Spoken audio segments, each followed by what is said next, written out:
నేను అడుగుతుంది ఏంటంటే 2020 అక్టోబర్ నవంబర్ డిసెంబర్లో మేము ఇచ్చిన కంప్లైంట్స్ అన్ని ఏవి? మేము ఇచ్చిన కంప్లైంట్స్ మీద విచారణ ఏంది? మీరు 23 నవంబర్లో కాంగ్రెస్ పార్టీ గెలుస్తుండే ఓడుతుండే దానికి సంబంధించిన పంచాయతీ ఎందుకు తీసుకొస్తారు?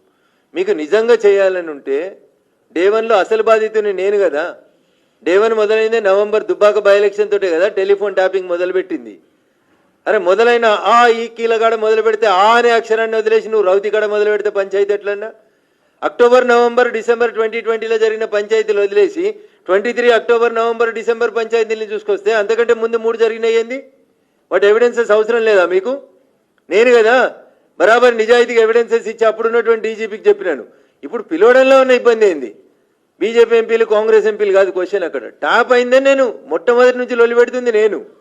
టెలిఫోన్ ట్యాపింగ్ జరుగుతుందని గోలబెట్టి గగ్గోలు పెట్టి అప్పుడున్న కేంద్ర ప్రభుత్వానికి ఇప్పుడున్న ప్రభుత్వానికి కూడా గొడవ చేస్తూ కంప్లైంట్లు ఇస్తుంది నేను కదా.